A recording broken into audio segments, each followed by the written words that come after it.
race you did. Yes, I did. I had to do it. I just had to friggin' do it. I know. I just had to do it. It's Monday morning, Kim. It is. Happy Eclipse Day.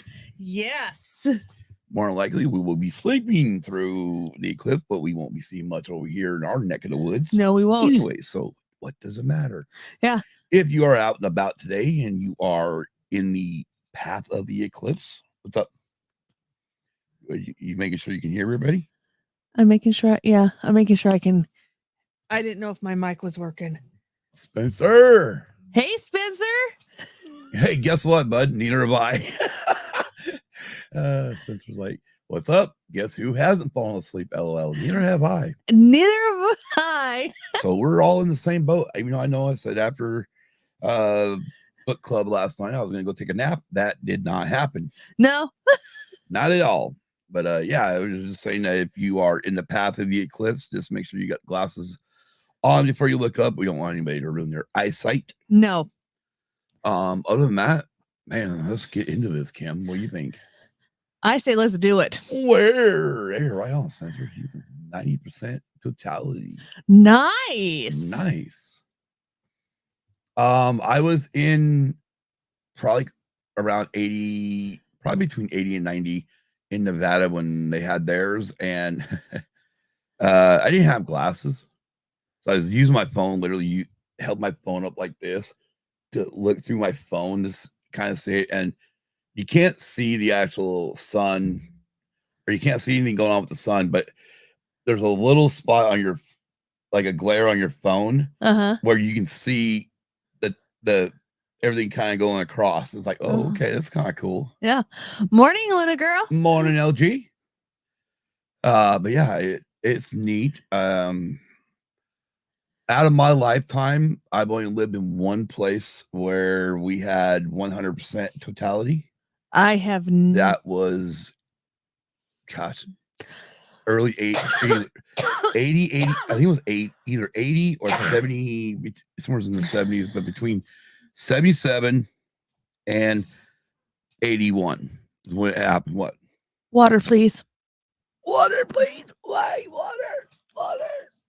You need water. Yes, and I forgot mine. It's closed. It wasn't going to dump on you. Anyway, so we want to start. Should we just start with the first race of the weekend? Or should we start with what happened before the race weekend? Let's go over what happened before. Well, to do that, Kim, we've got to bring up this little thing here with some tweets from Denny Hamlin. Yes. And let's go ahead and get into it. So Denny Hamlin retweeted this from NASCAR. Just a preference before we even start. Preface. As we get into the races, ladies and gentlemen, listeners, we are coming from a fan's point of view. Oh, so you can remember what I wanted to say last week early, and we didn't say it until later. Yes, we are just fans. We are not. We had nothing. We had no inside knowledge. We are not part of any race teams. We're not even at the track. We're watching from television all the time. Yes, we are. So we're coming from a fan's point of view. Anyways, if you notice down here, Denny Hamlin retweeted a thing from, quote tweeted a thing from NASCAR on Reddit at Corey G. Lewis on Instagram story. So no link. It appears Sonoma's new pavement is already coming up. Photo shows the braking zone into turn 11. And as you see, there's a nice big chunk. And I don't know about you, but the size of this paved job looks like a damn size of the hamburger patty you get from a regular hamburger or cheeseburger from McDonald's. Are you talking like? Yeah, I'm talking the little thin ones, the little 3-to-1. Yeah, the little 3-to-1s. Yeah, those little baby ones. You also get them on double cheeseburgers and all that good stuff. Well, so Danny sits there and tweets on April 4th. Obviously, this is like 8:42 p.m. I don't know where this person was that they got it from, but I know this is pretty much close to 11:42 p.m. East Coast time. Yes. So actually, what, 3 hours? So that's actually Pacific time zone. Yeah. So it's actually out in our, that's funny. It's actually in our time zone. Yeah. So just not worry about the times here. Mainly just realize this was going on at midnight. Anyways, Mr. Hamlin, driver of the 11 car Yes. for Joe Gibbs Racing, when paving on a budget goes wrong, NWB will be next, which stands for North Wilkesboro, because they just had a repavement job. Now, mind you, the company that did the repave job here at Sonoma is called SMI. They own North Wilkesboro, Bristol, Texas Motor Speedway, and a few other tracks. Okay, but before we go on, yeah, I have one question. Right. We've seen reconfigurations of tracks. We've seen. Okay. Well, before we get there, let's go ahead and get into some of the rest of these tweets real quick. It does help to be on the right one to move things along without messing things up over here. So we get Marcus Smith. This is pretty much the owner of SMI. His dad, Bruton Smith, is the original owner. Obviously, gave it to his son. Yes. Oh, Charlotte Motor Speedway is also another track they own. Okay. Anyways, he quote tweets Denny. This is a great post from somebody who doesn't know all the information. Ignorance on display for the world to see. I will delete this tweet when at Denny Hamlin sends me a text or gives me a call directly to ask why this is happening.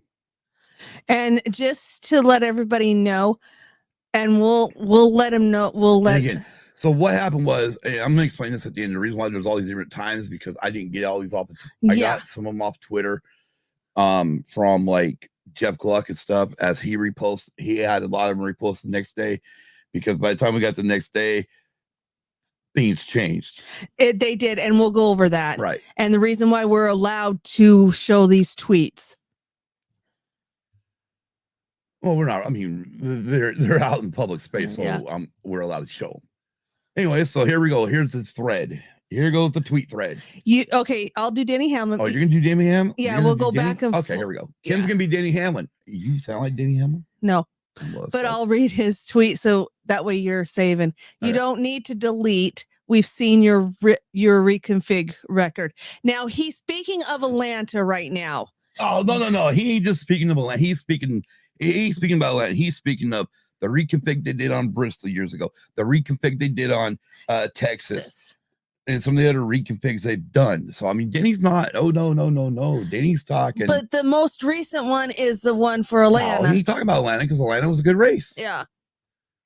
Atlanta's not messed up. It's actually only reconfig that actually worked. Well, yeah. But Marcus replies, yes, we take risks. Sometimes they work. Sometimes they don't. We've seen your attempt of the championship as well. When you have a chance, maybe you could give me some golf tips. This is what his reply was. By the way, this is getting personal now. Yes, it is getting personal. This is Denny Hamlin's reply. Here's your tip. Let someone else run your business before you blow everything your dad gave you. Marcus's reply was, so proud of my dad, Hall of Famer. If he had a Twitter/X account, I don't think his comment would be family friendly. So listen here, almost at NASCAR champion. You keep working at it, and one day you're gonna get a big trophy. Thanks for the tip. Then the next reply from Marcus Smith is, follow up in my previous post. Our team at Speedway Motorsports, or SMI, has an amazing track record for working to exceed expectations. Your nonchalant post is insult to hundreds of people that are dedicated to exceeding expectations for the racing community and at NASCAR fans around the world. Your negative comments. Okay, I'm just reading what Marcus wrote, people. Would carry a lot more weight if you had a championship to back them up. Good luck in your quest for 2024. Yeah, it's getting very personal. Real quick, here's a bigger whole thread I was going to originally go with, but that's friggin' huge. And yeah. Then the next morning, 4 or 5 in the morning, April 5th, we get follow up on my previous post. By the way, this is by Marcus Smith again. I take a lot of pride in the dedication and hard work our teammates put forth to make NASCAR their very best it can be. And I shouldn't let social media conversations get personal. So I deleted those posts. Yes. And this is when I wanted those posts, went, damn it. So I had to go and find them as best I could. Luckily, Jeff Gluck had most of them already done for me. Denny Hamlin is a passionate driver and team owner, and I'm truly looking forward to seeing him drive for a championship this year. Our team is working hard to fix some pavement issues at Race Sonoma, and we'll get it right. Let's keep the positive momentum going in 2024. And then the final tweet of the day on this subject goes from Denny Hamlin. He forgot the apostrophe. I'll co-sign this. I'll definitely take responsibility for my part in it. It got more personal than it should have, for sure. And the only reason why I left this kind of big instead of like cutting this down is because right here you got good old Dale Jr. Yes. With y'all both need to set some app limits. Exactly. Like, holy crap. Now, this all went on before the weekend. Yes. My question is, and this is just an out there question. Dale Jr. said something on this whole exchange between Denny and Marcus. Let me bring that back up right here. My outstanding question is, and I may never ever get it answered, but did NASCAR step in at any time? No. Okay. NASCAR didn't do nothing. I wish I would have actually taken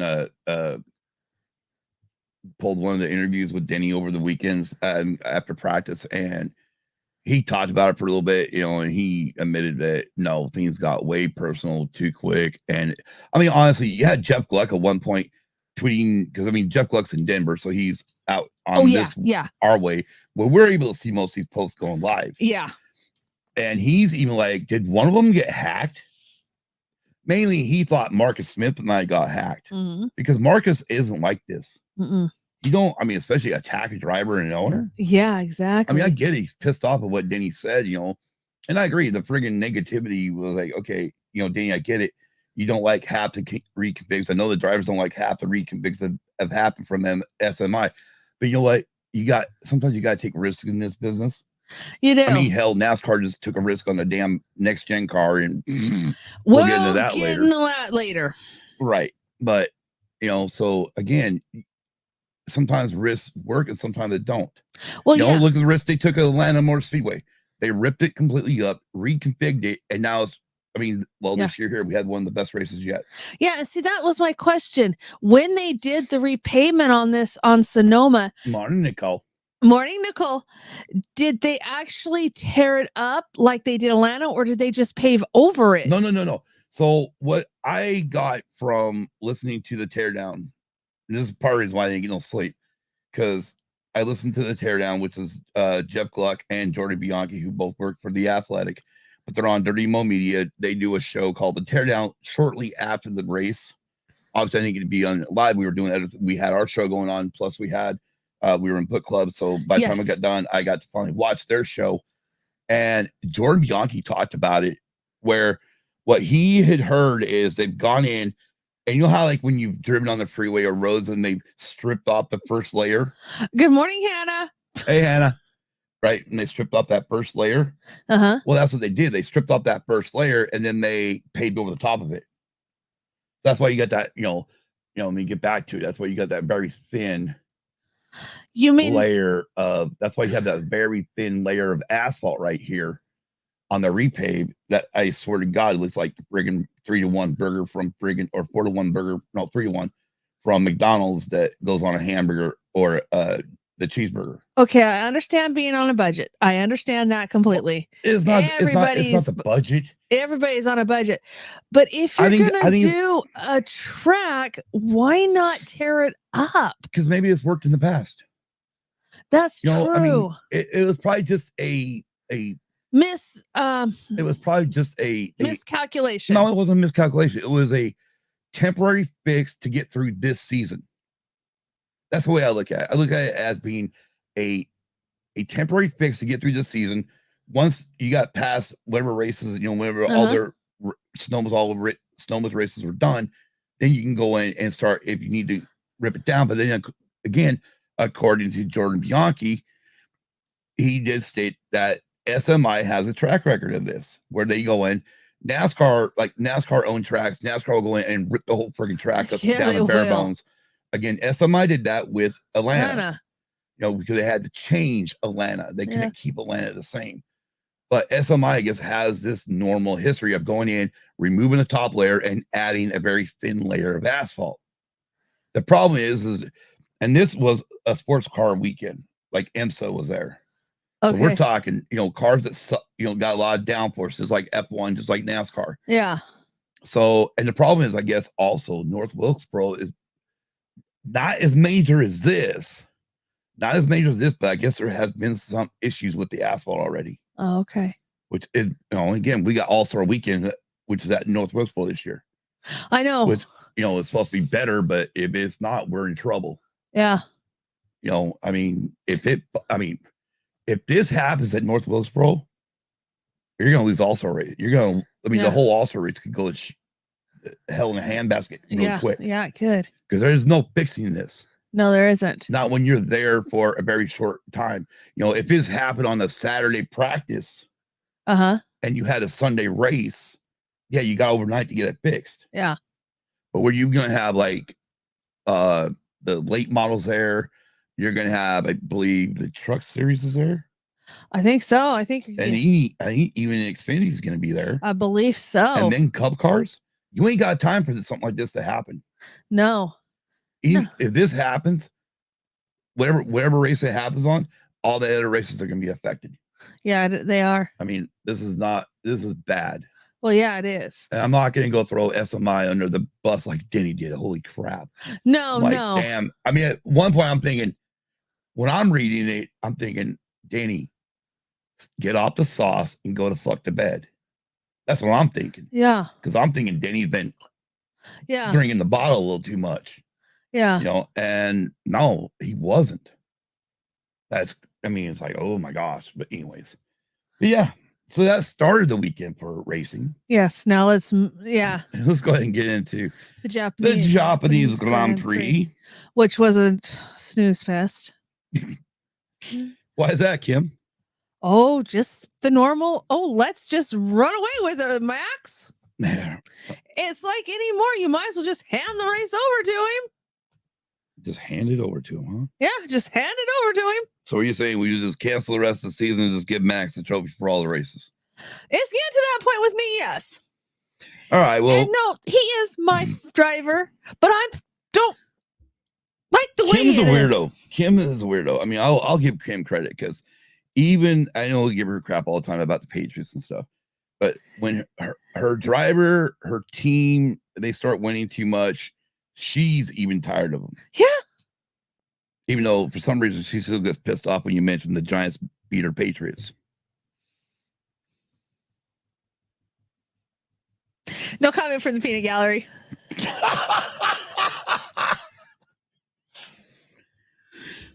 No? No comment from the peanut gallery. Oh, that means after we're done with the show, we can watch the Giants Super Bowl? No. All right. Japanese Grand Prix held at the Suzuka International Race Course. It's a 5.87 kilometer circuit length.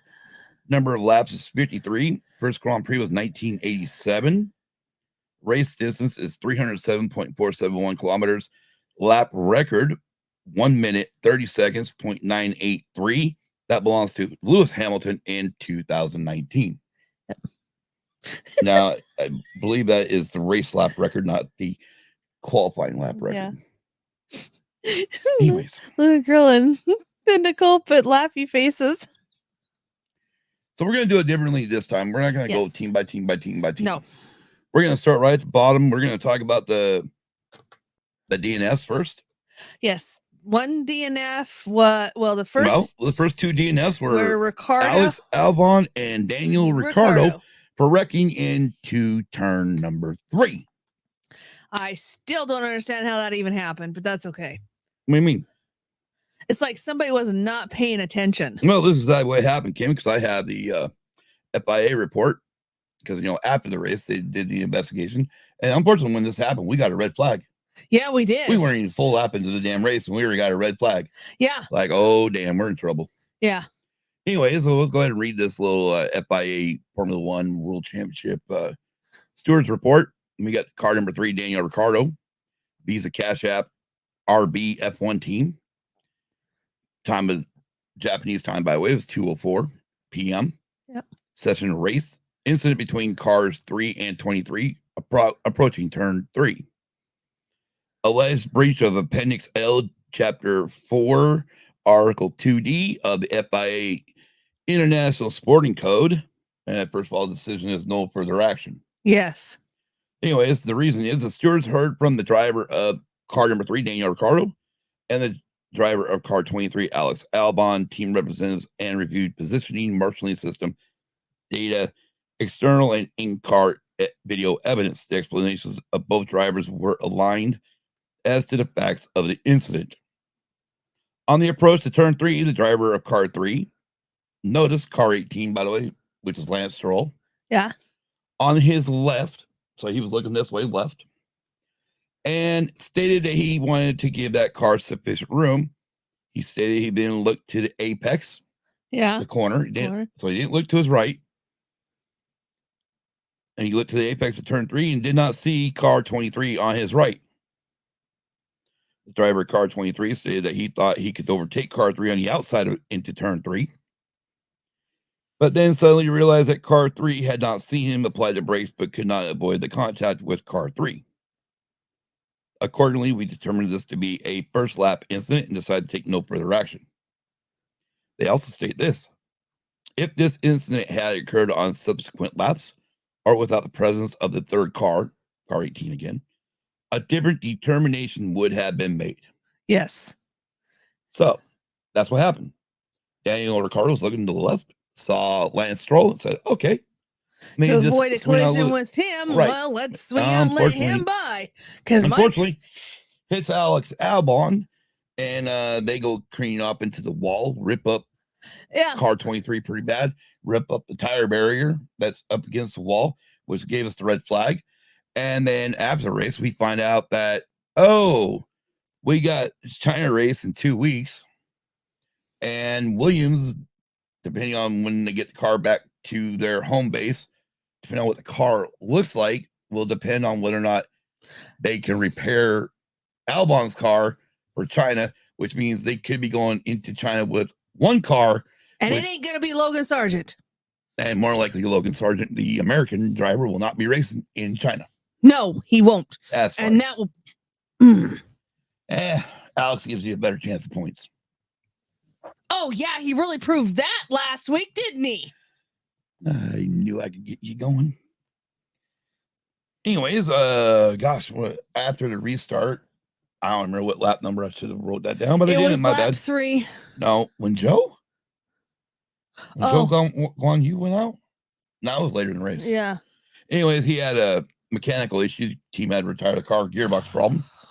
So that's the other DNF of the race. So 17th, one lap down, the only Williams on track, driven by Logan Sargent. Unfortunately, Logan was actually up near 14th, 15th when he unfortunately went straight off the track and about put it in the damn wall. Yeah, he did. But he got on the binders, got that baby stopped, and then he did not get stuck in the gravel trap.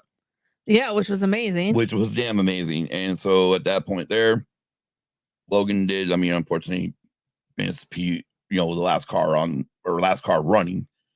In 16th place, driving for who is it? Gasly. That's Alpine. Driving for Alpine is Pierre Gasly, one lap down. Car in 15th place, one lap down. We have Esteban Ocon driving for Alpine. 14th place, one lap down. Valtteri Bottas driving for Steak Kick F1. Yeah. What the hell they're called nowadays? K. Sauber. Call him K. I'll just call it Sauber. Yeah. 13th place, one lap down, we have Kevin Magnussen driving for the American team Haas. That's another ball of wax for me. Another lap down, we have Lance Stroll in 12th driving for Aston Martin, his daddy's car team. You know, in 11th place, one lap down, we have the other Haas car, Nico Hulkenberg. Again, another ball of wax for me. And getting his first point, or not his first points ever, but first points ever in Japan. In 10th place with 1 point, one lap down, Yuki Tsunoda, the first Japanese driver to score points since was 96? I think it was 96, yeah. Somewhere in there. Since 1996. All right. After this, everybody else is on the lead lap. I'm not going to say how far behind they were. 9th place, driving for the Mercedes AMG, Lewis Hamilton. 8th place, driving for McLaren, Oscar Piastri. 7th place, driving the other Mercedes, George Russell. 6th place, driving the other Aston Martin, Fernando Alonso. 5th place, driving the other McLaren, Lando Norris. 4th place, driving a Ferrari, Charles Leclerc. Or Leclerc, however you want to say it. Go on, say the next one, and I'm going to say comment. On your podium, starting with P3, driving the other Ferrari, Carlos Sainz. And Ferrari's getting rid of Carlos Sainz. Why? Who does not have a job for next season. Yeah. Why are they getting rid of him? Because he's outscored his team. No, they're getting rid of Carlos for 9th place Lewis Hamilton. I don't mind Lewis Hamilton going over there. Believe me, I don't mind it. But why the hell do you keep somebody that is getting his ass kicked by his teammate every race this year? It's the only time Charles beat that car was when Carlos was in the damn hospital for a surgery. Yeah. And to me, it's like Carlos is saying, fuck you, you're getting rid of the wrong person. I'll agree with that. All right, let's get to P2. Obviously, we have not mentioned one team yet. No. Driving the Red Bull, Sergio Perez. Comment on that one too. Okay, so he was so much behind the leader, which will say 12 seconds. 12 seconds behind the leader. Why the fuck can't he do that in every week from one race to the next race to the next race? Why in the hell is it okay? One race I'm going to be 9th, one race I'm going to be 2nd. What the fuck's his problem? No, tracks are great for him. I don't give a fuck. And your winner, driving the other Red Bull, driving the number 1 Red Bull, Max Verstappen. In another zip code all to himself. No, he wasn't. He was only 12 and a half seconds in the lead. Well, if he true. was in another zip code, man, everybody be lapped. That's true. Or Max at least have about a 30-second freaking lead like he did most of the season last year. Yeah. Anyways, your DHL fastest lap award goes to Max Verstappen. Oh, he gets it out normally. Your fastest pit stop of the race, 2.08 second pit stop, goes to Red Bull. Yeah, I knew that. And the fans voted driver of the day, which bullshit, but they voted Charles Leclerc. I did not vote for Charles. I actually voted for Yuki Tsunoda because Yuki actually had a great race. Yeah. And he was driving like a banshee. Yeah, from where he started on the grid to where he finished. Yeah. Yep. So I disagree with the fans. Kim. Yes. Real quick. Since we're in F1, what is your F1 move of the race? I'm taking Yuki. Yuki was crazy, man. Yeah. He was passing cars in the S's where you don't pass. Yes. I mean, they got one DRS zone. Yeah. That's usually where they only pass, or you pass coming up the hill to 30. What the hell is it? 38R? Yeah, 38R. Or 39R, what the hell? Anyways. But no, not Lance, but friggin' Yuki was passing cars in the fucking S's. Yeah. Like, hello. Yeah. I was waiting for somebody I was really waiting for him to tangle with somebody and go off track. Yeah. I mean, from where he started to where he finished, yeah. Yeah. For me, move of the race. Honestly, I'm gonna give it to Carlos because they didn't start. I mean, Lando started P3. Yes, he did. Oh, no, Lando. Yeah, no, Lando was second on the grid, wasn't he? No, it was Max Verstappen. Stefan. The first two was a Red Bull lockout, right, and then it was Lando Lando and what's this? Leclerc. Leclerc, yes. I think somewhere's in there. And yeah, so Carlos. I mean, Carlos had a great race. Yeah, he did. He was. Yeah. For me, I'll give it to Carlos just because Ferrari. Yeah. The Ferrari guy that should be staying and not being let go. Well, he's telling Ferrari exactly how he feels. All right. Well, I got a feeling we're both gonna because we're naming this a little bit different than it is on another podcast, but I got a feeling we might have the same answer. Maybe we won't. We'll see. This is the first time we're gonna do it. Kim, who is your jackass of the race? You go first. I'll think about it. You want me to go first? Yeah. Well, I know the stewards and the race director tried to blame it on Daniel Ricciardo. However, my jackass of the race goes to the one, the only Alex Albon for trying to go on the outside of turn 3 on the opening lap. That's who I was thinking. Sorry, that's a jackass move, especially when you know you're not going to have a backup chassis until Miami. Yeah, exactly. And if you screw up this chassis here, you're down to one chassis for the whole team at China. Yeah. Which we have not been to China for 4 years. No, we haven't. And we're going in there with one practice session. Yeah. And a sprint weekend. Yeah. Because it'll be practice, quali. Yeah. Sprint race. Then quali for the race, for the regular race. Yeah. Or something like that. Anyways, it works out. Let me look it up. Before I make an ass of myself. Be good. That's the one thing that I hate about this whole fucking thing. We're not running F2. We're not running F3. Why the hold it? No. You ain't pulling that shit on me. Because that is your real reason why the drivers don't need tire blankets. Because F2 and F3 don't have to have tire blankets. Why the F1 have to have it? Now you're saying this isn't F2 and F3? Well, what do you want? You ain't allowed to be wishy-washy. The thing is we don't need sprint races in F1. They're unnecessary. They're stupid. They make a long weekend even longer. And it's like, why? How they make it longer. It's still 2 day. It's still a 3 day weekend.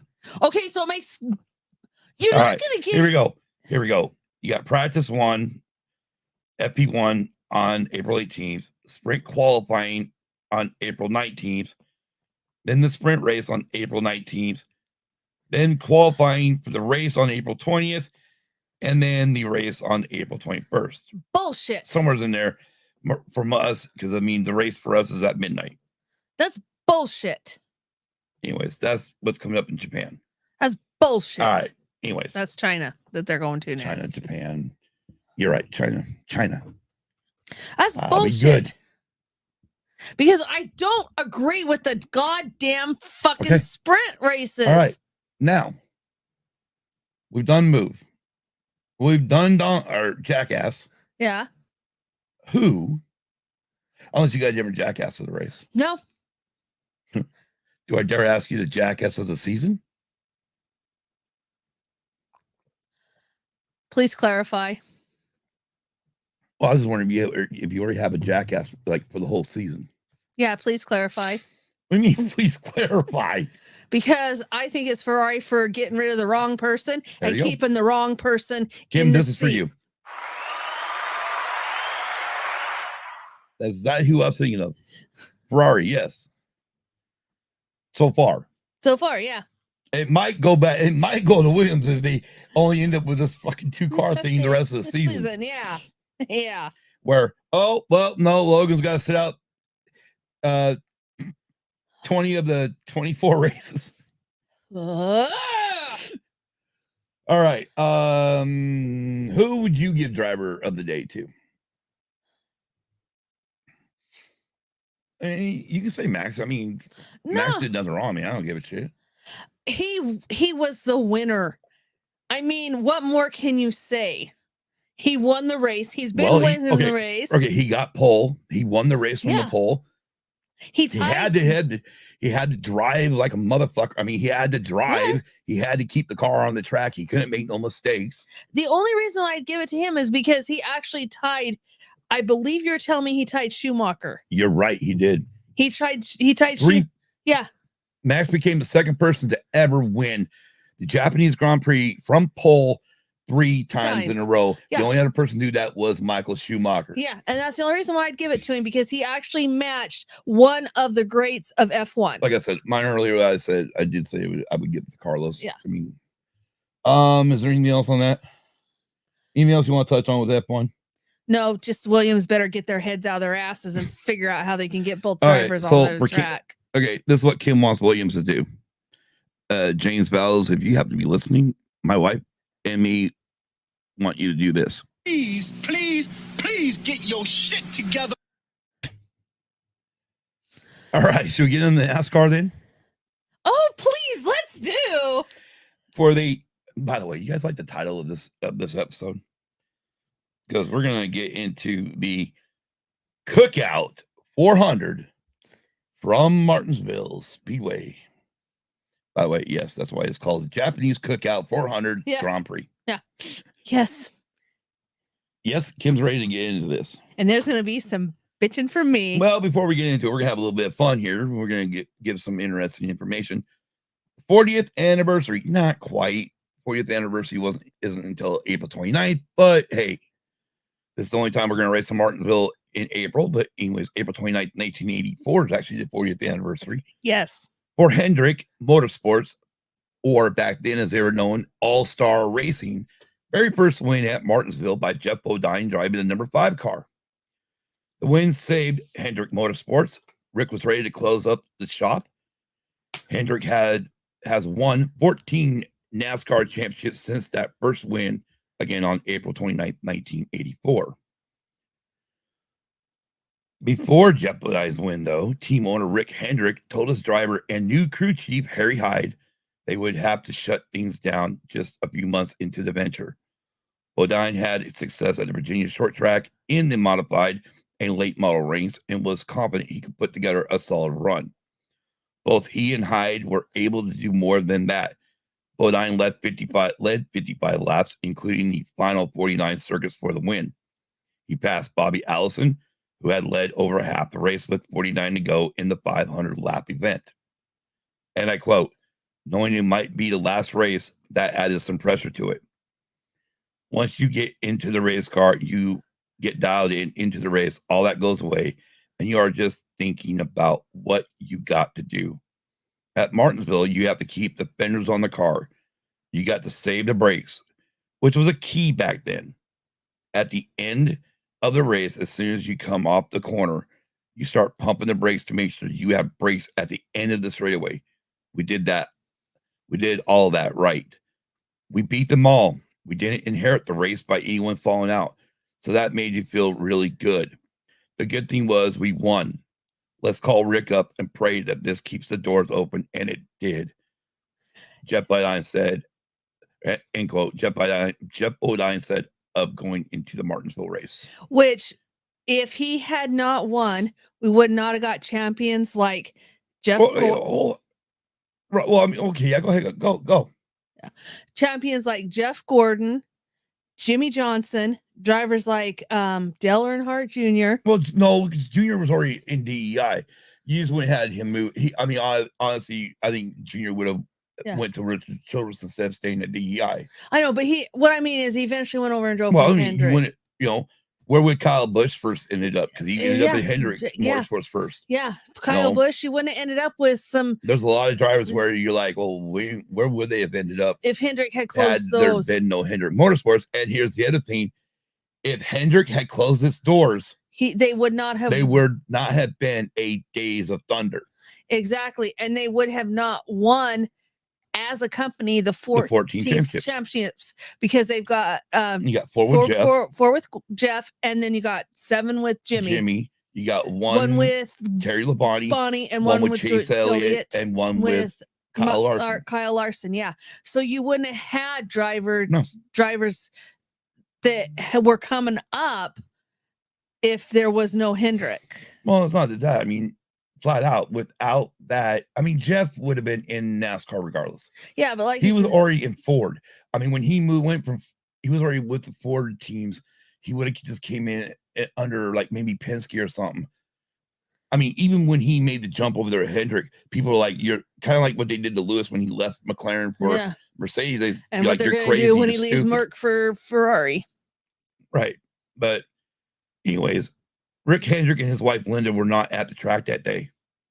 The team owner was at a church event in Greensboro, North Carolina. And with the race not available on the radio, he learned of the team's win in a phone call with his mother. That led to Hendrick driving to Bodine's house just south of Greensboro for a unique celebration. You know what they did at Jeff Bodine's house? What? They toilet papered his house. And I quote, "That was a pivotal race," Rick recalled. And I quote some more here from Rick. "That was we had decided to shut the doors because we didn't have a sponsor and couldn't go any further. Harry said, 'Hey, Jeff.' Harry said, 'Hey, Jeff is good at Martinsville. Let's go to that race.' We won that and got a sponsor, Northwestern Security Life, and then Levi Garrett came on. It was that close to this place not being here. You just think back on those moments in time. It was so close to there not being a Hendrick Motorsports. The burden had been lifted off the shoulders. That was the one," end quote. The victory was not only the first for Hendrick Motorsports, which was again called All-Star Racing at the time, but was also the first for Bodine in the sport's top series. Bodine became the first of 20 drivers to date to win for the all-time winningest organization in Cup Series history. One last quote here from Rick.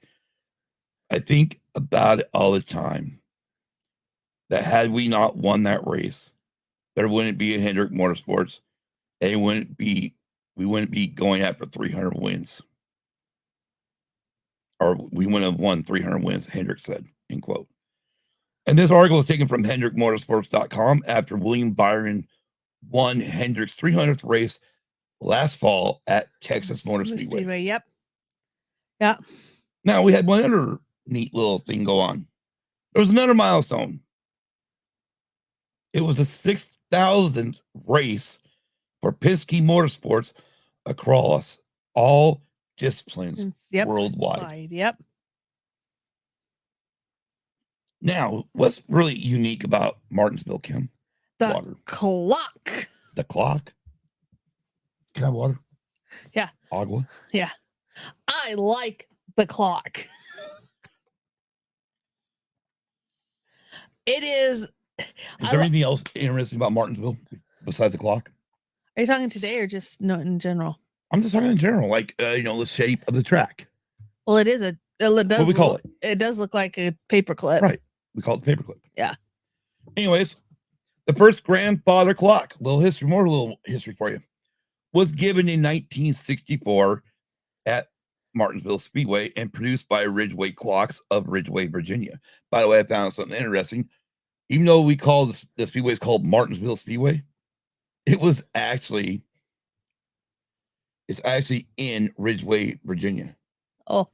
It's close to Martinsville, Virginia, but the track itself is actually, its address is actually Ridgeway, Virginia. Oh, wow. It was kind of interesting. Yeah. Anyways, the Howard Miller Clock Company, based in Zeeland, Michigan, who later acquired the company Ridgeway Clocks in November of 2004 from Pulaski Furniture Corporation. They're the ones who currently build the clocks. But yeah, the very first clock as a trophy was given in 1964. Which which they were trying to figure out, okay, so how can we as a track stick out trophy wise when everybody else was just given like common trophies, as they call them? And then they thought, oh, well, let's do a clock. Yeah. All right, Kim, we're going to get in the race. Pole sitter. That was Kyle Larson, wasn't it? Driver number 5 car for Hendrick Motorsports. Outside row 1. Don't remember. Bubba Wallace, driver number 23 car for 2311. And that's a Toyota, driving for Denny Hamlin and Michael Jordan. Yes. All right, let's get into it. Stage 1, lap 1 through 80. How many cautions we have in that first stage, Kim? I think it was 1. 0. 0. Okay. Well, technically, yeah, you're 1. right. We had 1 at the end of the stage. Yeah, at the end of the stage. But prior to the end of the stage, no, it was 0. We had 0 laps under caution. Yep. No cautions. So your finishers at the end of stage 1, Kyle Larson leads all 80 laps in stage 1 and wins it. Bubba Wallace was 2nd, 3rd, Chase Elliott, 4th, Chase Briscoe, 5th, Martin Truex Jr. Don't say it. She's waiting for it. 6th, Joey Logano, 7, Denny Hamlin, 8, William Byron, 9th, Josh Berry, and in 10th place, Kyle Busch. Yes. After pit stops, the 22 team takes 2 tires. Yes. Leaves on their left side tires, I believe it is. Yeah. They take 2 tires, I think they left the right sides on and took 2. I don't remember. Anyway, they only took 2 tires. They didn't write down what they actually took. 2 tires. They took 2 tires, so they right around 80 laps on one side of the car. Yeah. The other side has got 0 laps on it. Stage 2 begins. By the way, stage 2 is lap 81 to 180. Yes. 100 laps on this stage. Which is unique because you pointed it out when when Bodine won the first race in 84 for Hendrick, it is actually a 500 mile race. No, it's a 500 lap race. Yeah, 500 lap race where today's was only 400 laps. Right. Yeah, I mean, we were 100 laps short of what we used to run, but I can't imagine their damn 100 laps of this track. No, and we'll go into, at least right now with the current car. Yeah, and we'll go into that. Well, guess what happened lap 112? Caution. You remember what for? I don't. Well, you were also working too, so it was from debris from the 20 car, Christopher Bell. Oh, okay. By the way, this gives us a second caution because even though we end the stage and get a little yellow flag, that counts as caution number 1. Yeah. So this is caution number 2. Well, guess what? We run the rest of this stage caution free. Yes. First place after this stage was Denny Hamlin. Second place, Bubba Wallace again. Yeah. Third place went to Kyle Larson. 4th, Chase Elliott. 5th, to Joey Logano. 6th, to Alex Bowman. 7th, to Chase Briscoe. 8th, to William Byron. 9th, to Ross Chastain. And 10th place goes to Josh Berry. Yes. Stage 3, lap 181 to 400. How long did we make? Do you remember when the next caution came out? I don't, but I do remember it was a caution for something. Lap 204. Okay. Caution number 4 for the number 20 car spinning in turn 3. That's right. And then we had green flag pit stops. Yes. During this long stage 3. Mm-hmm. Long. Boring. Mm-hmm. The only part of it actually made stage 3 interesting was with William Byron, number 24 car, pitted 1 lap earlier than anyone else. And by the time he come around and everyone else was pitting, he was passing his teammate Chase Elliott and Denny Hamlin, all them for the lead of this race. Yeah, I kind of like what Jeff and the crew chief said. Oh, what Rudy? I love what Rudy Hugel, his crew chief, said in the press conference afterwards. They asked him, like, that was a really good. He's like, just so everybody knows, it wasn't me. Hendrick cars were all supposed to pit together. I thought we were pitting that lap and not the next lap. Yeah. That's the only reason why William pitted a lap early, because Rudy got confused of when they were supposed to pit. Yeah. Now, in F1, we always talk about a thing called undercut. Yes. And that is exactly what the 24 car did. What it is, you pit early to get on brand new tires to hopefully make up time. And when William Byron pitted, he was 2.5 seconds back from the lead. Yes, and with the current tire compound the way it is, yeah. Well, okay, well, yeah, let's go ahead and let's talk about that, because I did make a mention of Joey Logano. He ran an 80 lap run. Yeah. No, 180 laps on that one set of tires, that one half set of tires. Yeah. And it's like there was no... Excuse me, Goodyear. Hey, Goodyear. You know, I get it. You're trying to make tires that last to sell them tires, but guess what? This is a racetrack. This is racing. We don't need tires that last 5 million miles. No, we don't. We do not need tires that last multiple laps, because that just makes the race a snooze fest. I can't, since I don't have my glasses on, I can't read the chat. Anyways. Doesn't... I hate Goodyear. I hate them. They need to do a better tire. Okay. Whoa. Hate is such a powerful word. Maybe let the hate blow through you. Oh, I hate Goodyear. They don't... Sure? They don't get it. They don't get it at all. Okay, we're going to change gears here real quick. What about Pirelli? Pirelli don't get it either. Okay. Pirelli just don't get it either. All right. Moving on. Well, we get another caution. Oh, hold on, wait. I do want... Well, I'll do this after. Lap 497, we get another caution, number 5. Yes. For the 42 car. Because his brake exploded and then blew the tire going into turn 3. Kaboom. Oh yeah, it went kaboom. You saw rotor pieces flying all over the damn place. Yeah, and it was on fire. And it caught fire. Yeah, and it caught fire. I seen that. I was like, well, damn it. Somebody ought to grab some weenies and head down there, man. We have a good cookout. Yeah. Bring the marshmallows and the chocolate. We'll have s'mores too. So, yeah, okay. So William Byron actually stopped in lap 103. Yeah. At that point, I was talking about when he got the lead. I can't remember when they pitted again with about 60 to go. Yeah. In a race. So now we're down to 497. Waiting to see who's all going to pit here at 497. All the top runners, except for one car in the top 10 pits. Yes. I mean, all the cars in the top 10 stay on track, but one who decides to pit.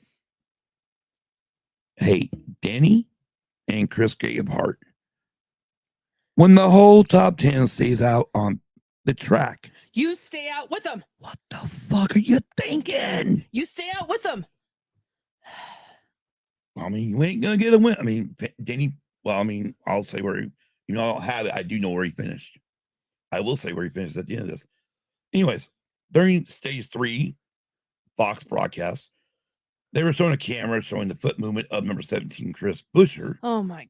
Oh. Fox analyst Kevin Harvick pointed out that you don't have to lift your foot off the gas pedal when shifting into higher gears. He also mentioned that if you miss the upshift and you hit the rev limiter in order to put the revs up in the red, that the car will automatically shut off. Since the when? Engine will just shut off. Since when did race cars become normal everyday road cars? No. Your normal road car don't do that.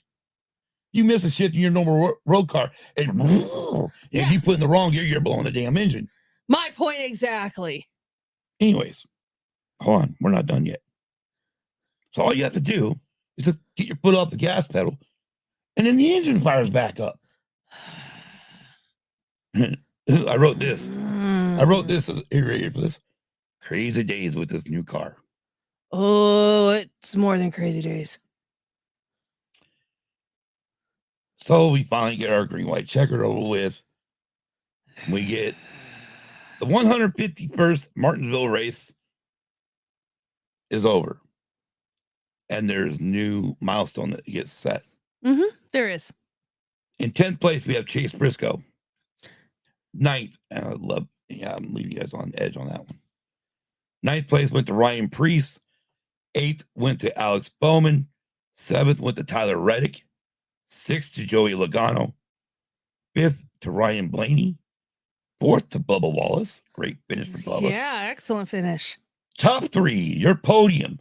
For the first time ever, I have 151 races at Martinsville. No team had ever finished 1, 2, 3. Nope. 3rd place, Chase Elliott, driver of the 9 car for Hendrick Motorsports. In 2nd place, Kyle Larson, driver of number 5 car for Hendrick Motorsports. And your winner, driver of the 24 car, William Byron for Hendrick Motorsports. Yep. And they later, and also in the press conference too, towards the end of it, I think I heard Jeff right where he asked Byron if it was the same chassis that they took for the 300. Oh, he asked you Google that. Yeah. Oh, yeah. Google that if it was the same chassis that they took for the 300th win, and I think it was. Yeah. Rudy that said chassis has been real good for William. Yeah, and by the way, when they're showing that, like, Jeff Bodine won the first race, Jeff Gordon won 100, Jimmy Johnson won the 200th race for Hendrick. And William Byron won the 300th race and then won the 40th anniversary race. Yeah. That's pretty freaking cool. That's First awesome. of all, William Byron's the first one to ever do it back to back. Yeah, exactly. Or do, 2 milestones for Hendrick. Yeah, that's what Jeff said. The only driver to do 2 milestones right for Hendrick. So, Kim, in this race here. Hi. Do you want a bitch fest now or later? Oh, you got a bitch fest coming up? Oh, I do. Oh, well, hell, let me just grab some water here. Turn my microphone off and no, you don't have to turn your microphone off. Have at it, Kimberly. It's time for your bitch fest. Okay. Yeah, exactly. Okay, so my bitch about this whole entire race is multiple things. One, why the fuck cannot a cookie cutter car perform enough to where it looks like they know how to pass each other without having to rely on others? Why? And then also, why in the fucking hell, when you're down multiple fucking laps, do you absolutely not move over for the leaders coming? Why do you sit there and be a pain in the ass and just hog the track? Hog the track when there's a fucking blue flag coming out, but they ignore it. Why NASCAR? Why are you not clapping down on shit like this? Why? And why in the fuck are you using the lowest fucking engine power to make it a fucking boring race? Why? It's stupid, ridiculous, idiotic. I hate cookie cutter cars. I have nothing good to say about this current car.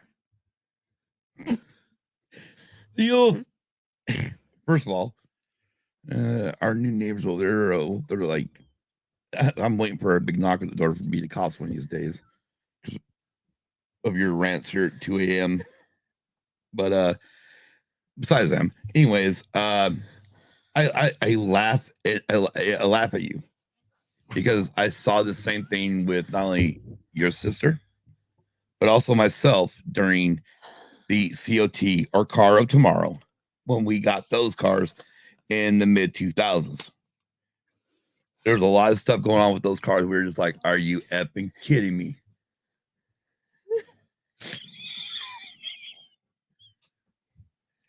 And the difference between those cars and these cars is at least the COT cars were still being created by the fab shop. And like, you keep calling them cookie cutter cars because they are literally identical cars minus a little differences in the Toyotas, Fords, and Chevys because of their car body styles. But as far as a lot of the parts go, it's all made by one company that they all have to buy. Yeah. Which then when they decided to go to this stupid cookie cutter car, there was a lot of people that lost their jobs over this. Oh yeah, well, a lot of fab people lost their jobs. You know, Yeah. fabricators lost their jobs. Yeah, and let alone it's been the most boringest fucking car in the history of NASCAR. For me, Okay. since I've watched NASCAR. NASCAR. Just remember, people, she's only been at this for about 13 years. So it's like, she's still new. She's still a new pup in this. It's like, what the fuck was going through your goddamn fucking minds, NASCAR? These cars are the worst fucking cars. Hold on. First of all, don't go blame. This is where I will pump the brakes on it. And I see this crap on Twitter all the time. And I even hear it from the journalists, and I hear it from some drivers and stuff. But the thing is this, the owners asked for this. They wanted to cut costs. Yeah, well, the last time they cut costs, we got the car of tomorrow. Yeah. Okay. The last time they cut costs, we got rid of our practice engines. We got rid of our qualified engines, and we only went, and you had to have one engine to run the whole weekend. Okay. Last time the owners asked for cost cuts, we got lower horsepower, which does not make for a good race. When this shit boils down to it, this is on the owners. Yeah, which is stupid. They want more cost cuts. It's getting too expensive. Well, if it's getting too expensive, then the only thing NASCAR wanted, they wanted parity. They wanted your last place runners, your back markers, to be able to contend for wins with the Hendricks, the Childress, the Gibbs, the Penske's. Oh, wow. That really worked, didn't it? It worked for two teams. Exactly. Trackhouse. Yeah. And 2311. Yeah. It has not worked for any other team. And really, 2311 is an offshoot of Joe Gibbs Racing. Yeah. That's why. I mean, all Toyota teams, though. I mean, again, really, when it comes to Toyota teams, they're all under the TRD umbrella. Well, yeah. That's the one thing I will give Toyota credit on. Well, yeah, because they share all their TRD information with all their teams. I mean, that's the only thing Ford and Chevy have always been dumb on. Yeah. Yeah. Is they never force the manufacturer cars to share information with each other. Yeah. Yeah. Because here's the funny thing is this current car, who did all the building and the testing on it? Richard Childress Racing. Yeah. Who hasn't won a race in this car? Richard Childress Racing.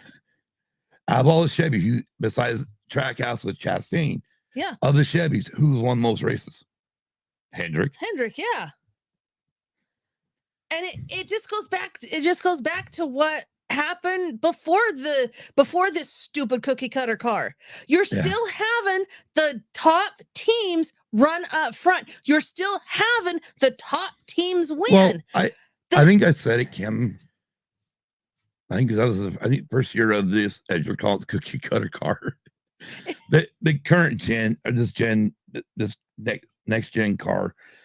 I think I said it back when I think it was the first year we did the podcast, or did the racing review, not the first year we did the podcast, but the racing, when we started adding racing into our shows when we were doing them Tuesday mornings at 5 a.m. And I said back then, your track houses and all these teams, these smaller teams, right? They're going to get upper hand right now because they don't have, the big teams haven't figured this car out. But when the big teams figure this car out, game's over. Those teams are going to go right back to the bottom, except the only one that really hasn't has been Trackhouse. Well, yeah. And the only thing I'll give Denny credit is when he and Jordan came in, Denny Hamlin literally said that within 5 years, we expect this team to be a championship team. This is year 4. Bubba is now really contending for it. Yeah. So if next year, we could see 2311 be the championship favorite. Yeah. I'm not going to put some money on 2311 next year. Yeah. Yeah. It's bullcrap because the top teams have now, like you said, figured this car out. But you knew they were going to. Yeah, which I knew they were going to. And they got more money, and they got more engineers. They got the more people to be able to figure this crap out. Yeah. So it's a repeat of what the other car was. No. Your top Oh no. Let me Oh finish. no. Let me finish. Okay. Let me finish. What I mean by that is it's still your top 3 teams that are getting most of the wins. It's still your top 3 teams that are constantly up front. It's still your top 3 hitters that are constantly up front, constantly taking home wins, constantly winning points. And if you look at the points, there's more for the top 3 teams, 4 teams, however there is, in the upper point system of the current playoff system than there is in the lower teams. Well, yeah. So it's like, NASCAR, you really didn't do any good. It's like this, Kim. Okay. This is what F1 was trying to do in F1. I mean, not what NASCAR was.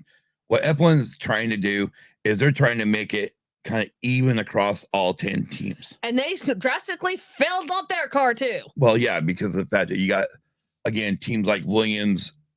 We won't even talk about Haas on this, but you got teams like Williams. No, please don't, because I'll go off on another rant. Who, because of the way Williams was ran by the previous owners,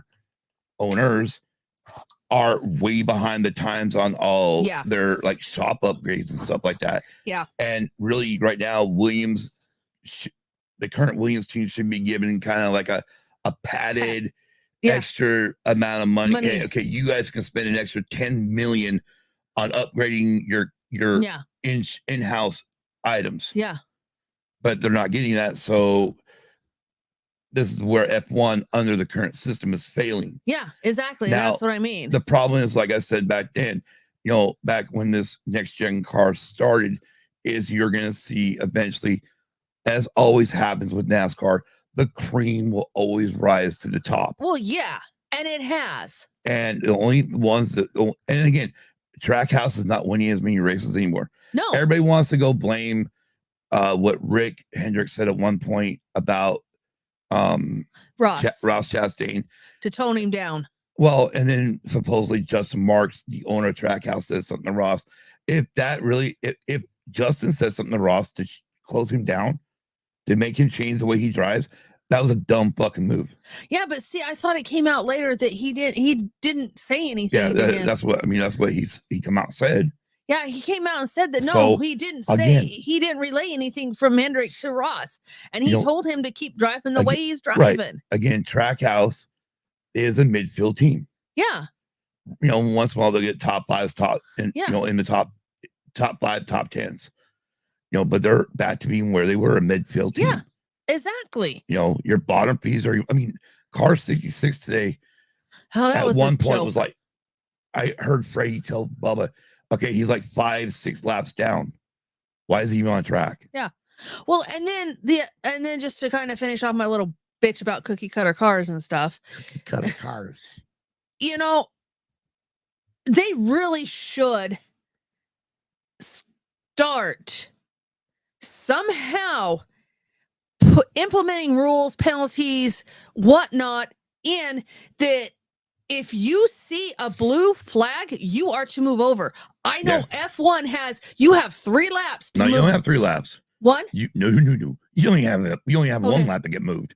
Okay, you have 1 lap to get moved. No, you only have 1 lap. Okay, there's light boards across it. Yeah. So many meters along the wall.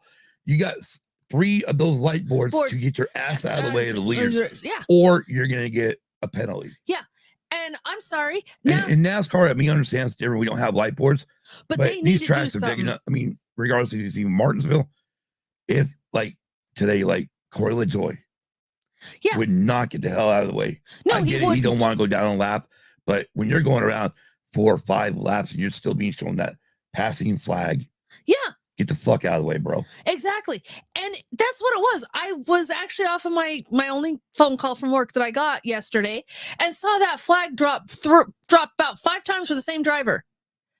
Oh, dude. At one point, I swear to gosh, the flag person was doing this the whole time. Yeah, exactly. Oh. Yeah, exactly. And that's where I have that's what you do. You hold it out like this, and you shake it, and then you got to pull it back when cars that are not a lap down come by. Yeah, and that's my bitch. NASCAR needs to start penalizing these. I agree. these assholes for not moving over. They need to start penalizing these assholes for racing the people that are on they're racing the people on the lead lap. They don't need to race them. Move your asses over. NASCAR just needs to start putting some TP in people's bunholes. Exactly.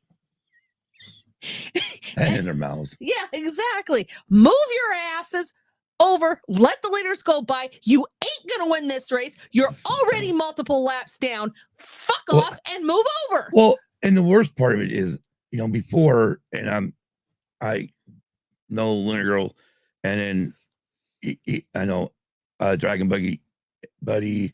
Anyways, watched NASCAR before. We all know this one little thing is once the leader gets past a car for the first lap down, second, third, fourth, fifth, sixth, everyone on back has an easy time passing this car. Yeah, exactly. Not today. No. Or not yesterday. No. Not during this race. No. These guys were racing second place just as hard, third place just as hard. I'm like, yeah. The hell, bro, you're already down a lap. Yeah, some of them were down multiple laps. I know. Multiple. That's disgusting. Yeah. I seen some of them down 3, 4, 5 laps, but yet they're sitting there just trudging along like it's a Sunday drive. God damn it, you about made me spit this shit in my nose. I mean, I'm sorry. Fuck. You're not supposed to be trudging around as it's like a Sunday drive in a normal car when you're on the racetrack, assholes. Learn the rules. But you were like holding it looked like you're holding reins. Like, what the fuck? Are we going? Are we now driving a horse and buggy again? No. I mean, did we just say fuck it, NASCAR, let's go Amish way and let's race some horse and buggies? No. You did do I caught myself just as I did it too, because you started saying it, I could feel it, the water coming out my nose went, oh, no. Well, oh, Jesus Christ. This is the way I feel. This is how she does it. It's stupid and it's ridiculous. It's stupid and really ridiculous. Okay. Yeah, we still haven't gone over. So, did we give a move a race yet? No. No. All right, move the race in NASCAR, Martinsville. Besides this track, as far as, we'll get into it. Go, move the race. I will actually give it to the winner of the race. 24 car William Byron. I'll give it to the whole team. Rudy Fugel. I don't care if you screwed up on that and you came one lap earlier, dude. That was the move of the race. Yeah, it was. We got the last bit of caution. Everybody but Denny Hamlin stayed out. Guaranteed at least a 1-3-3 finish. Yeah. It was funny because during the press conference they asked Jeff Gordon when that caution came out, did his thought process go back to 2012 when it was between him and Jimmy Johnson on old tires? Showed me and that everyone else pitted, and here Boyer decides gets a brain fart up his ass or in his brain and just freaking dives it in the turn one. Slides up the track, takes out Jeff and Jimmy. I was so pissed at Clint that day. Yeah. I wanted Jeff to win that race because I was so sick of Jimmy winning. Yeah. You know what's ironic though? What? They mentioned this on the lap, that car 42. Uh-huh. Blew the rotor instead, brought that last caution. Uh-huh. That's a legacy motorsport car, right? Yeah, I know it is. Isn't it ironic that Jimmy Johnson owned car brought out the last caution that could have screwed up the 40th anniversary win for Hendrick Motorsports? Yeah. How fucked up would that have been? Oh yeah. Anyways, I'm with you. I can't think of giving it anybody else. No. Probably for me, on the drive of the race though, I'm gonna give it to Bubba Wallace. Yes. I listened to his race.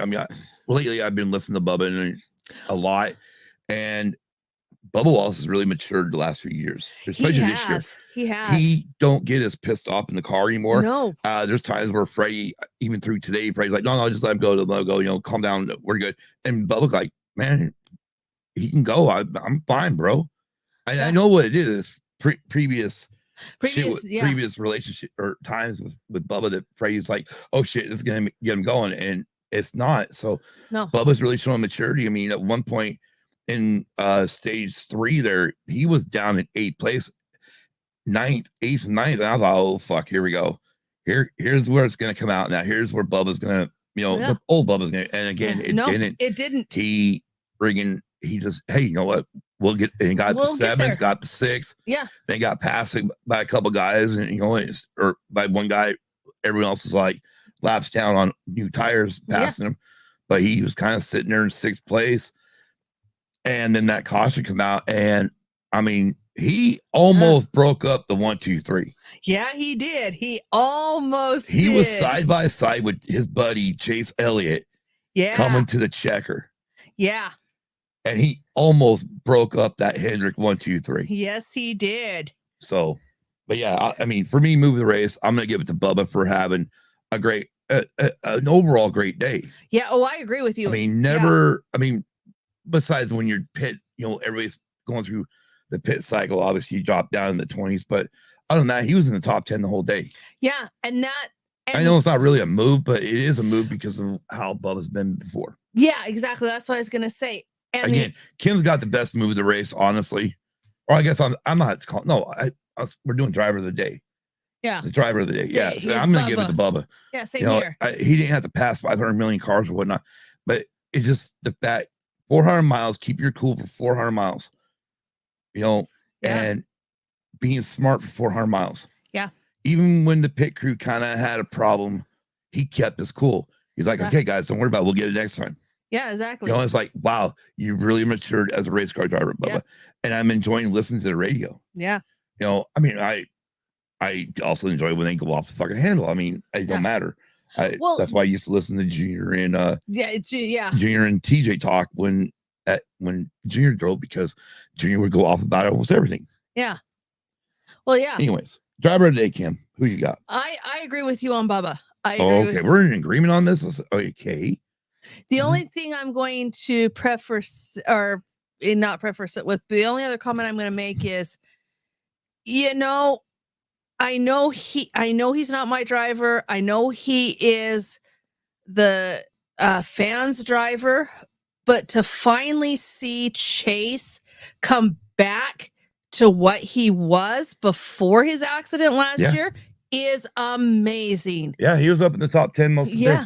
He actually was part of the 1, 2, 3 finish. I guess the one thing, and I guess one other thing we didn't point out either, William Byron started 18th in this race. He did start 18th. It took him for a while to get. I mean, he finally got there, but at a 400 laps, he went from 18th to first.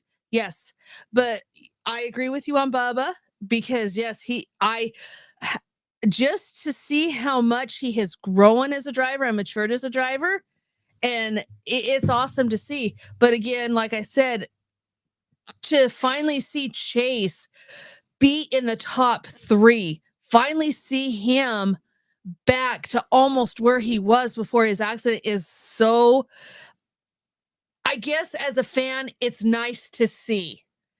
Yes, he's not my driver, but I hated it last year when he came back from his accident and nothing went his way. Not a thing went his way.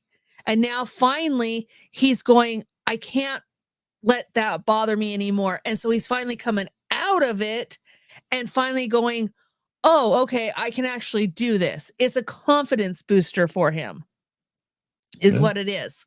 Now, on the other hand, the 48, I like where he finished, but it's not the same driver before his accident. It's not the driver that I remember seeing. I mean, he was also at one time up there fighting. And when he had that accident and injured, I think it was his back he injured. Was it Bowman? Yeah. Because he flipped in a sprint car. Yeah. I mean, an open wheel car. Not like an Indy car F1, but like World of Outlaws type midget sprint car or something like that. And it's like, to me, Bowman is a repeat of what happened to Chase last year after he returned.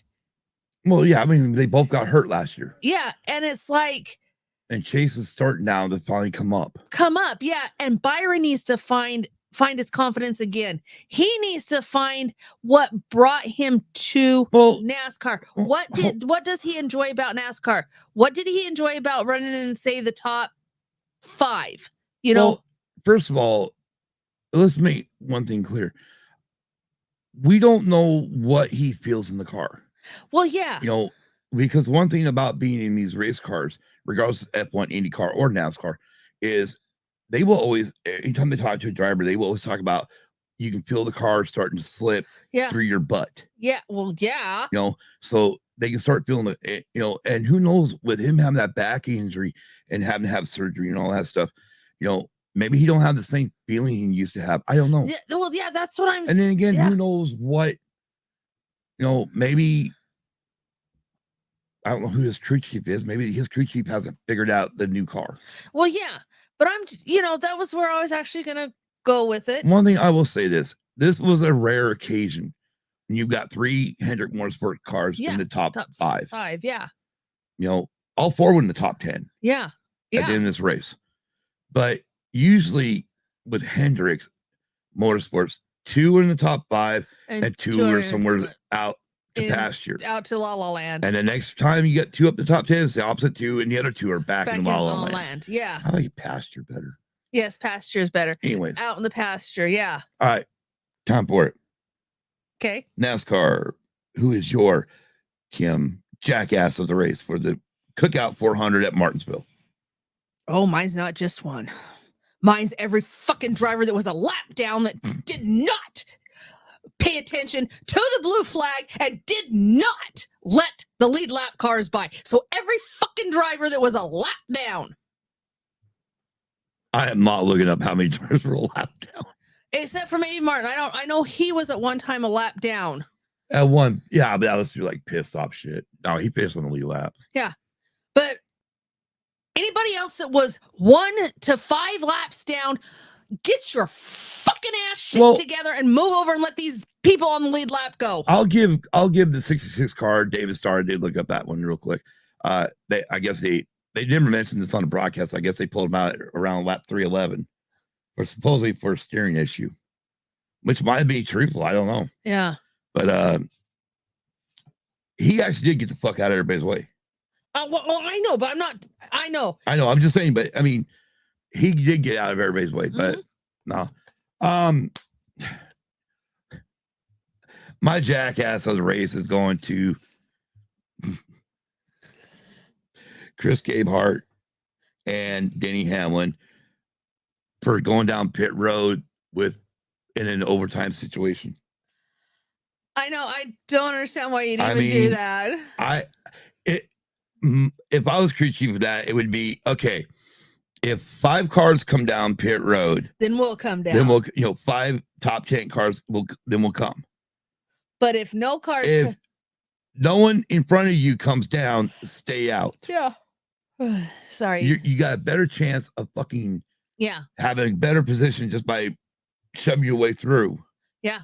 Well, they even hinted on it too. Oh yeah, I mean, they even hinted on. I think it was it Jeff that hinted on it. No, I mean Clinton. Somebody Clinton or Mike Joy or Kevin Hart. One of them I know made a mention of like, or maybe using Larry Mack. I don't know why you come down here. I know, but no. All Jeff said is he was just hoping we had enough buffer, or we didn't get any more cautions because you don't know how quickly Denny Hamlin was actually could move up. Yeah. And by the way, I forgot to mention that Denny Hamlin finished 11th. Yeah. I'm not sure where he restarted after on that board on the green white checker, but he finished 11th. All Jeff was, because again, it's unlimited attempts at a green white checker. Well, yeah. Until the leader takes the white flag. Yeah, and if there was any more checkers, then there's only going to be one checker. Yeah, I mean, if there's any more attempts, sorry, if there was any more overtime attempts, Hamlin could have very well put a monkey wrench in Hendrick's 1, 2, 3. Well, yeah, but I mean, the problem is he's for Denny to have to do that. Well, he's gonna have to go through his own freaking car. Oh, I know. I mean, and not once, but twice. Yeah. Because both his 2311 cars were up in the top 10. Yeah, both Reddick. Which I said afterwards, I'm like, whoa, Reddick finished in the top 10? Yeah. It was like, you never heard, I immediately saw him like once or twice the whole broadcast. Yeah, yeah.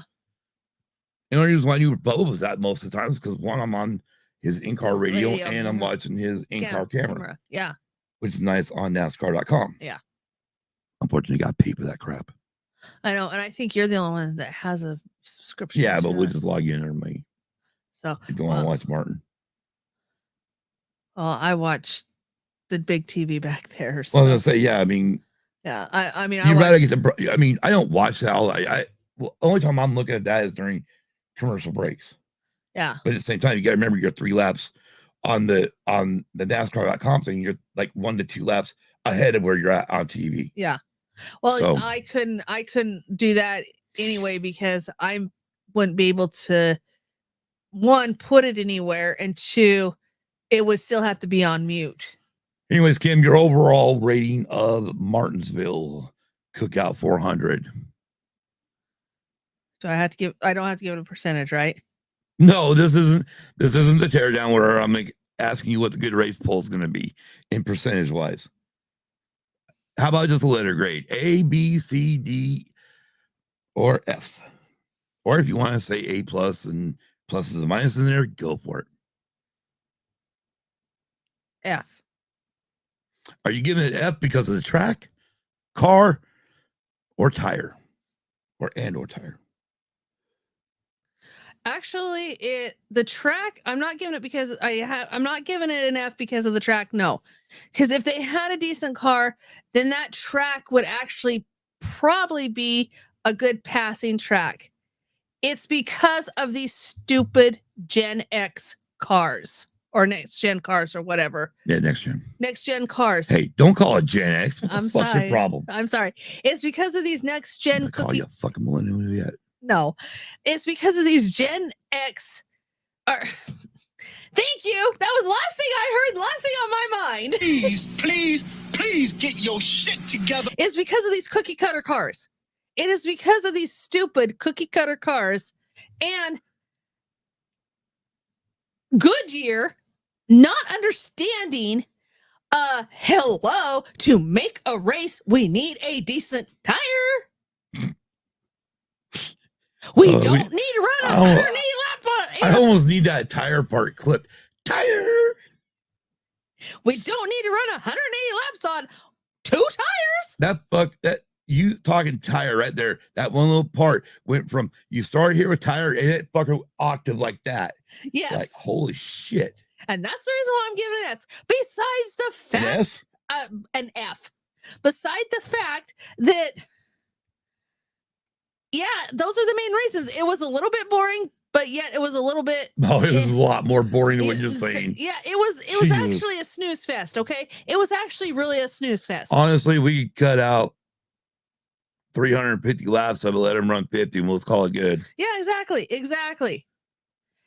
that's why I'm giving it an F. Again, I won't blame the track. No, I'm with you on the next gen car. The tire is a joke. We're 18-inch. I think we're at 18-inch. Yeah. Wheel where we need to be back to a 15 or 16-inch wheel, and we need to get rid of the fucking gear ratio in these cars. Get rid of the 5th gear. Period. Go back to a 4-speed. I don't care if you keep it sequential or not. We got to change the gearing so these guys aren't shifting all the fucking time. And then we need to up the goddamn horsepower back to 750 or at least not, or I say fuck it. NASCAR, you know what? The fans are always bitching. We're always asking you to turn the fucker up to 900. Turn it up to 900 on all these short tracks. And let's see what the fuck we get. I don't care what kind of tire Goodyear brings. Because if you turn this up to 900 horsepower, they're going to burn them tires up. Yeah, they are. And for me, I mean, yeah, it's an F. Martinsville itself is an A, but yeah, the track is because it's a unique track and whatnot. Yeah, the track is. I'll never. The only track I'm gonna diss on this show is the one we're going to next week. Oh God. Next week we don't have F1. No, we get a week break from F1. Yes, and that's where we find out next week. Oh, are we going to send the only U.S. driver home and have Albon drive his car? No, we won't know that for 2 weeks.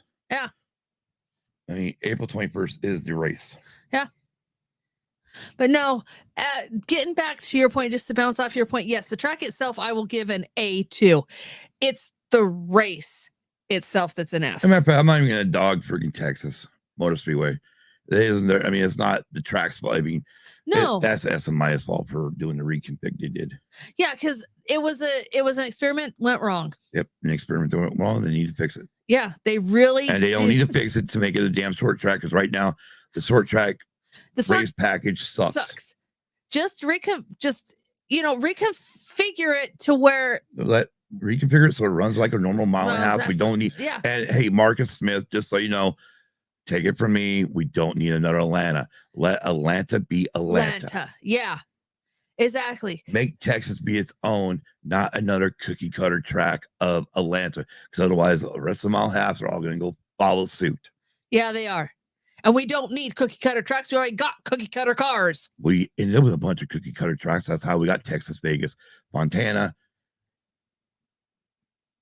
Chicago. No, Chicagoland was not a cookie cutter track.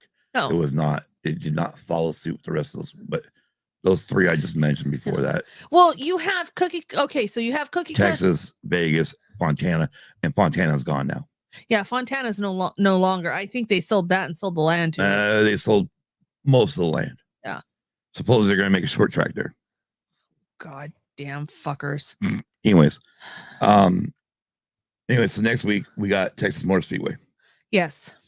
Which first of all, Kim, are you looking forward to this race after what we've had the last 2 weeks with the short track package? Yes, I am. You're really looking forward to Texas? Yeah, I want to see if it's an improvement upon the last 2 weeks. You do know Texas still has the PJ1 on the track, right?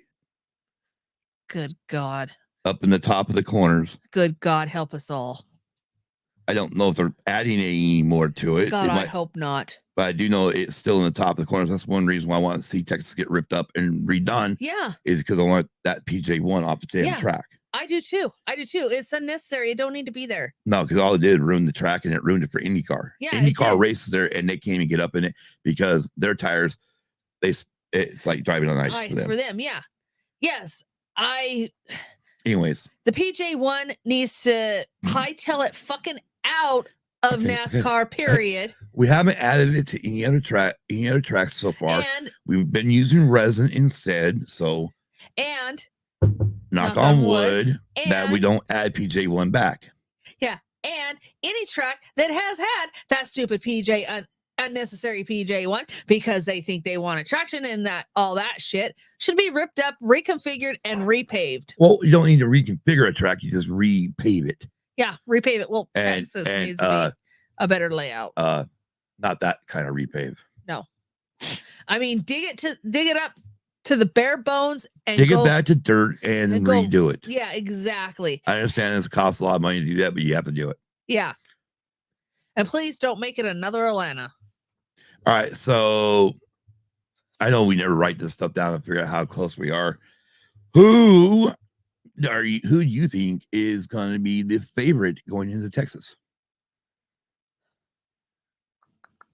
By the way, William Byron's win right now. This is his third win of the season. Denny Hamlin has 2, so they're the top 2 of the playoff point structure.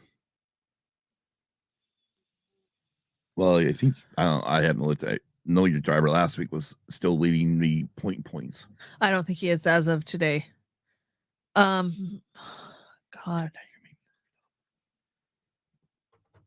Who do you think is going to be good at Texas? William Byron won there last fall. Okay.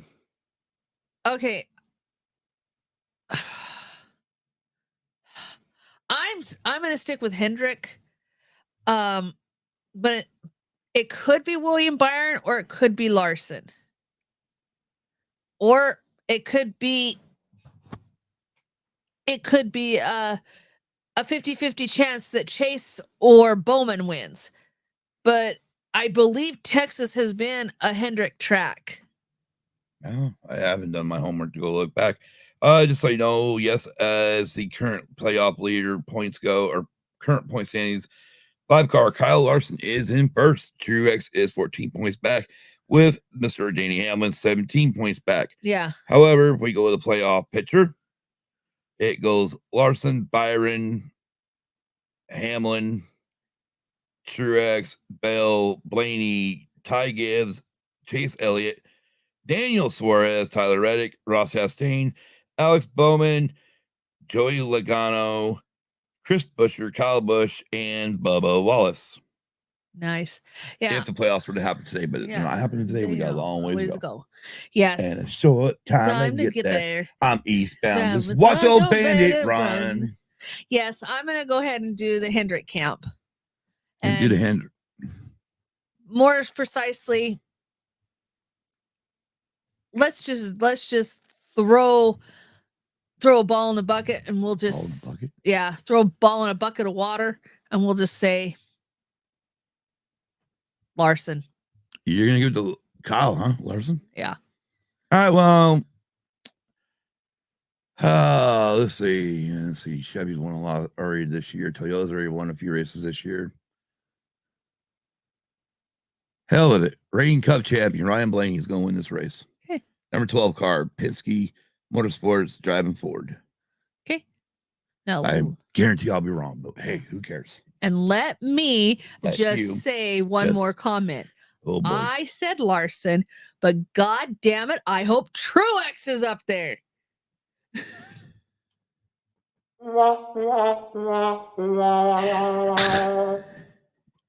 I hope he's up there, and I really hope if it comes down to him and Larson, that he ends up beating Larson. Oh.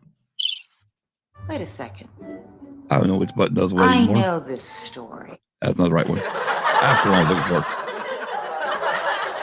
I really need to have everything else. I see what the damn buttons. But yes. Or have them marked. I don't have them marked. I say. Hold on. Sorry, the laugh track was still going. I say it favors Hendrick, it favors Larson, but God damn it, I hope Truex gets up there and wins. Okay.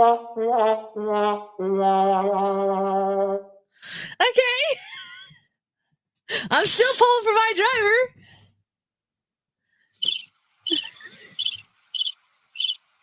I'm still pulling for my driver.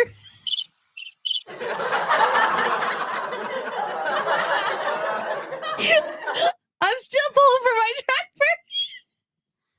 And with that being said, I'm Scott. I'm Kim. We are 2/3 of used and abused. Yes. Have a great week. And a great weekend. And a great Monday. And again, if you are going out to check out the Eclipse, make sure you're wearing the proper glasses. If not, you can always cheat and use your cell phone with the camera up like this, and you'll see a little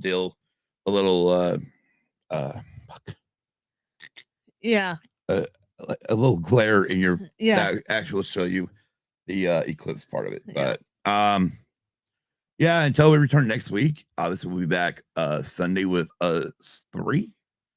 Yes. Me, Kim, and Nicole. Yes. Talk about what we don't know yet. Topic to be announced. Which should be announced pretty soon. I think. Yes. I think up the top of the list is probably Gran Turismo. Yes, I think so. Anyways, we'll get that figured out. And again, we'll be back next Monday morning at 5 a.m. Eastern, unless it rains. Yes. If it rains in Texas on Sunday, then we will, and we have to wait until Monday for the race, then we'll come back on Tuesday. But that'll be to be determined. But right now we're set for 5 a.m. on Mondays with the Texas Motor Speedway race review. What the hell his name is? I hope it's not what? I hope it's not something like the one that they named. Was it the trucks? The Auto Trader Echo Park Automotive 400. Okay. 400 it's 267 laps, 400.5 miles. Okay. At least it's not that odd name that they gave one of the other races this weekend. You mean the dude wipes 250? Yeah, that one. Oh God, fucking poor Xfinity guys. Yeah, that was fucking hilarious. But anyways, have a great week, like we said. Right on, Brady. Love you, brother. Love you. Of course, we love LG. We love Nicole. Love Dragon Buddy. Love you, Baldo. You love Spencer was in there. We love you all. Fuck this shit. Yeah, we love every y'all. one of you. thank you for joining us this crazy ass early morning shit for her to go off on. I don't know why I talk. I should just shut my fucking microphone off, let her rant all night long, and I can go to bed and not have to worry about hosting the show. Well, you know, I'm just there's just a lot of things that irritate me. That I do know. So Learned that being married to you almost 10 years. yeah. And where it's something that I can see that needs improvement, yeah. All right. You want to go ahead and go through the Yeah, we'll go through. boom, go Boom. for it. Thank you, Adam Goswick from A Certain Point of View podcast for creating our new remix logo. I love how you do that. Thank you, Adam Goswick from A Certain Point of View podcast. Yeah, because there's no pause in there. I know, but anyways, support. Fuck that. Okay. The reason why I say that is we're gonna go back to Patreon. Yes, we are. Anyway, check out the I'm getting tired. My brain's shutting down. Please forgive me. Check out the ATSW family. The Sidebar Cantina live every Monday on YouTube at 5:30 p.m. Not 100% sure. I think they're doing a show today. I'm not 100% sure. Yeah. On Wednesday, Pantless Wednesdays, that is. Yes. You get to see Don Delsnooch, Brady, Big Sexy Lovin', and of course, Dragon Buddy. Yes. On ATSW, the Escape Pod. 7:05 Eastern. Live 7:05 Eastern. Also, check out Layman's Terms if you want to have some drunken banter. He's covered magic. He's covered. Yeah. He's the man. Yeah, he's covered an array of topics. An array. Then check out Don Delasnooch and Luna Girl from Stranger Things Has Happened. Or their show Stranger Things Has Happened. They're watching Stranger Things for the very first time. And they're currently in season 4. And of course, Scott's still currently in season 3. And they're every other Saturday at 7 p.m. And of course, for Scott to get caught up, he's not only watching season 3, but then he's also making sure he's watching their previous episodes. So it's a double-edged sword for me because it's like, yep, watch this, then watch this. Okay. Yes. I will get there. I hope to get back before season 5. I probably won't. I keep saying I hope, but I don't think it's going to happen. Yeah. And then go. Oh, yeah, you can't go because I didn't click it. My bad. I was just going to. And then Grave Reviews. Yes. If you want your horror. Good thing you said horror, because I really thought you were going to say whore. No, if you want your horror review with Grave Reviews. Yeah. With Alan and DB. If you enjoy horror movies, this is a good podcast for you because they review horror movies. This week they'll be doing W's Does Zombies. And then that's Grave. I don't know what the fuck they're doing this week. That's Grave Reviews with Alan and DB. Hell yeah. Thursdays at 7:30 Eastern. So last week was fun. They did the movie Ginger Snaps. Oh my God. Yeah. I literally, I thought I had enough time to watch it before the show went live. And also I'm like 30 minutes left to do that movie. And I'm like, oh shit. I heard some of the chat say, hey, I'm 30 minutes left to go in this movie before I can come join the show. Yeah. And also last week on the Escape Pod, they talked about Gleaming the Cube. Mm-hmm. I mean, at least it wasn't Gleaming the Rim. Got you. I knew I'd get on that one. I do need to finish. I do need to watch that. I've got it. I do have it ready to go for me to watch it. So I plan on watching it. I told Brady I would. I'm pretty sure I didn't see it, but I saw a lot of skateboarding movies, throughout the 80s that it might have got mixed in or something. Okay. Maybe. I don't know. Anyways.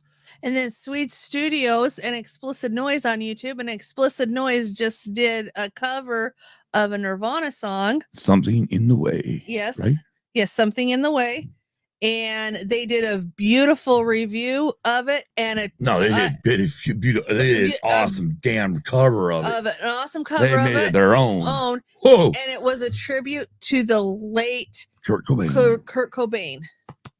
Love you, Kurt. So, Miss you, brother. Yeah, and then We all miss you, just so you know. And then Orange and Fett Show, you can also find them on Spotify and Apple Podcasts on iTunes. You can go to BioLink. Oh yeah, bio.link. Yeah, you can go to bio.link site. Slash. All right, Kim. Please get your shit together.